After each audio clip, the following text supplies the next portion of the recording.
भला करो सविता प्रभु, सविता हो कल्याण।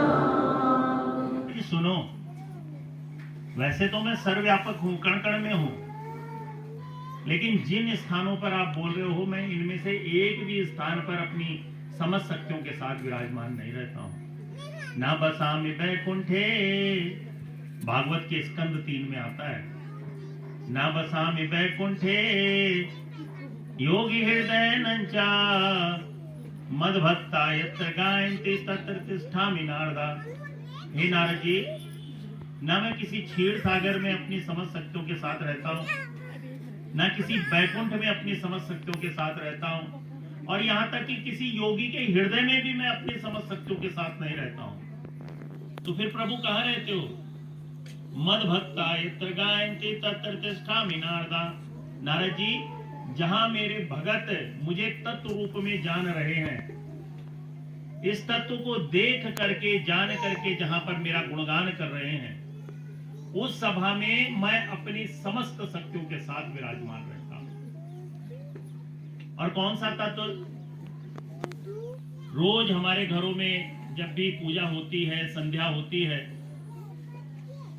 तो एक प्रार्थना, एक मंत्र जो तत्व का बोला जाता है, शांताकारं भुजगशयनं पद्मनाभं सुरेशं विश्वाधारं गगन सदृशं मेघवर्णं शुभांगं लक्ष्मीकांतं कमलनयनं योग विद्यारण गम्यं वंदे विष्णु भवभयहरण सर्वलोकैकनाथम। ऐसा तत्व जो बिल्कुल शांत है, सारी दुनिया उसके अंदर है, परम तत्व के अंदर, और सारी दुनिया में शोर हो रहे हैं, लेकिन वो स्वयं में बिल्कुल शांत, उससे शांत कोई है ही नहीं। शांताकारम भुजगशयनम। हम भुजगशयनम किसे समझते थे? शेषनाग की भुजाएं, जिसमें विष्णु भगवान जी लेटते हैं, माता लक्ष्मी जी पैर दबाती हैं, लेकिन और कौन से शेषनाग जी? जिनके फन पर की धरती टिकी हुई है। अब ये प्रैक्टिकल बात नहीं है। आज साइंस ने पूरी धरती का चक्कर लगाया, लेकिन कोई शेषनाग जी मिले नहीं जिनके फन पर धरती टिकी हो। शेष कहते किसे हैं? छोटे थे ना, तो गणित का एक सवाल, भाग का, डिवाइड का एक सवाल करते थे, और किसी संख्या को भाग करते करते करते करते जो अंत में संख्या बचती थी, उसे क्या कहते थे? शेष। ऐसे ही भगवान के श्री मुख से निकली हुई ये वाणी है, फैसला है। भूमिरापो अनल वायु खमनो बुद्धिरेवचा अहंकारित्यम में भिन्ना परगतिरिष्टता। जितनी भी सृष्टि दिख रही है, ऊपर सूरज, चांद, तारे, धरती, आग, पानी, जीव, वायु, जो कुछ भी इन आंखों से दिख रहा है और इन इंद्रियों से महसूस हो रहा है, एक एक करके सबको डिवाइड करते जाओ, सबको भाग करते जाओ, और अंत में जो शेष बचे कभी ना खत्म होने वाला। अर्थात जब ये सृष्टि नहीं थी तब भी था, आज भी है, और जब सृष्टि नहीं रहेगी तब भी रहेगा। यानी जो कभी खत्म ही नहीं, हर हाल में शेष, उत्पत्ति में भी शेष और अंत में भी शेष। ऐसा शेष जिस पर केवल धरती नहीं टिकी है, बल्कि जिस पे सूरज भी टिका है, चांद भी टिका है, तारे, पूरी सृष्टि जिस पर टिकी हुई है। और साकार नारायण केवल उस पर लेटते ही नहीं है, बल्कि ऐसे ही शेष में पैदा होते हैं, ऐसे ही शेष को ओढ़ते हैं, ऐसे ही शेष से अपना कल्याण करते हैं, ऐसे ही शेष को सारे संसार को बांटते हैं, ऐसे ही शेष से सारे संसार का कल्याण करते हैं।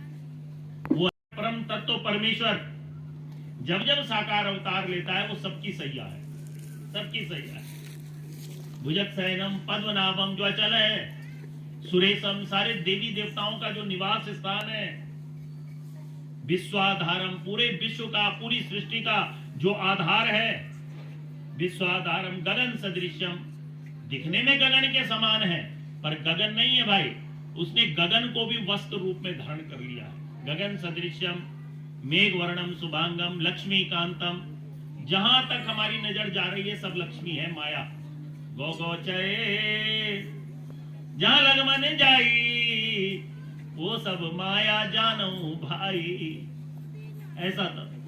जहां तक हमारी नजर जा रही है सब लक्ष्मी है, और इस पूरी माया को भी जो बिना हाथों के चला रहा है, कौन है जो नदियों को बहा रहा है, कौन है जो पहाड़ों को बना रहा है, अर्थात जो पूरी सृष्टि को बिना हाथों के चला रहा है। लक्ष्मी कांतम कमल नयनम योग विद्यारण, योगी लोग जिसके ध्यान में बैठते हैं, और सबसे बड़े योगी महादेव जी, शिव जी महाराज, ऐसे तत्व को जो देख लेता है, ऐसे तत्व को देखने के बाद जब गुणगान करता है, भव बहरण, उस स्थान पर सारे भय और तापों का हरण हो जाता है। उस स्थान पर संपूर्ण शक्तियां अपनी संपूर्ण ताकतों के साथ विराजमान रहती हैं। अर्थात उस स्थान पर परमात्मा अपनी पूरी लोकसभा और विधानसभा के साथ उपस्थित होता है, और जब भी कोई प्रस्ताव पारित किया जाता है वो सर्वसम्मति से जो है पास हो जाता है। ऐसा स्थान, कैसा परमात्मा। अत्यंतियम योगिनो यशांतम न विदु सुरा सुरगणा देवाय तस्मै नमः। ब्रह्मा विष्णु महेश किन्नर गंधर्व देवी जितनी दिव्य विभूतियां हैं अपने दिव्य स्रोतों से ऐसे का गुणगान करती हैं। यम ब्रह्मा वर्णेन्द्र रुद्र मर्ता स्तवंति दिव्य स्तवे, अपने लिए मांगती हैं और तब संसार में देने का कारण बनती है। वेदेशांग पद कर्मोपनिषद, वेद उपनिषद सारे धर्म ग्रंथ मिलकर के जिसका गुणगान करते हैं। वेदेशांग पद कर्मोपनिषद गायन्ति यम सामगा ध्यानावस्थे तद्गतेन मनसा, योगी लोग जिसका ध्यान लगाते हैं। सबसे बड़े योगी शिवजी जी भी जिसके ध्यान में बैठते हैं, अपने लिए मांगते हैं, तब संसार को देते हैं। योग विद्यारण गम्यम वंदे विष्णु, ऐसा ऐसा परम तत्व, ऐसा परमेश्वर। यम ब्रह्मा वर्णेन्द्र रुद्र मर्ता स्तुवन्ति दिव्य स्तवे, वेदेशांग पद कर्मोपनिषदे गायन्ति यम सामगा ध्यानावस्थे तद्गतेन मनसा पश्यन्ति यम योगिनो यशांतम न विदु सुरा सुरगणा। और इस संसार की छोटी बड़ी समस्त शक्तियां जिसके आगे नतमस्तक हो जाती हैं। सारा अध्यात्म, सारी पूजाएं, सारा पाठ, सारा तीर्थ, सारा धर्म, सारा मजहब जिसके आगे नतमस्तक हो जाते हैं। देवाय तस्मै नमः, मैं ऐसे देव को नमन करता हूँ। दुनिया का मालिक है, जिसने सूरज बनाए, जिसने चांद बनाए, जिसने तारे बनाए, जिसने कुल कायनात बनाई, जिसकी मर्जी के बगैर पत्ता भी नहीं हिलता। और ऐसा मालिक 10-20 नहीं है, वो एक है। सबका मालिक है एक है। और कैसा है, जब उसको हम साक्षात्कार करेंगे, जब उसको हम साक्षात देखेंगे, तो वो है कैसा? अनंत, यानी दिख जाएगा लेकिन नाप नहीं पाएंगे कहां से कहां तक है। अनादि, दिख जाएगा लेकिन उम्र नहीं बता पाएंगे कब से है और कब तक रहेगा। साइंस ने जितनी चीजों को देखा उसको नाप के भी रख दिया, उसकी उम्र भी बता दी। लेकिन भगवान कृष्ण गीता में लिखते हैं कि हे भाई, मैं ऐसे तत्व का ज्ञान खोल रहा हूं जहां से इंसान का विज्ञान खत्म होता है, वहां से मेरा विज्ञान शुरू होता है। तद्विदु प्राणी पाते इन परिप्रसेन, बशर्ते किसी के मन में जिज्ञासा हो, प्रश्न हो, तो मेरा तत्ववेता या मैं या मेरा तत्ववेता ऐसे ज्ञान की चर्चा करता है।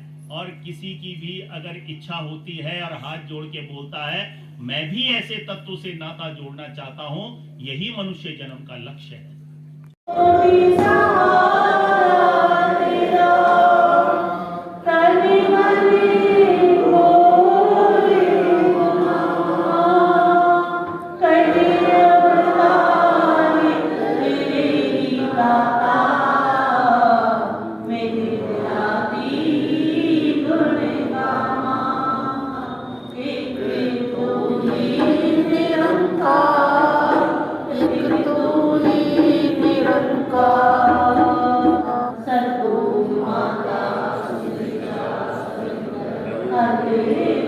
महाराज की जय।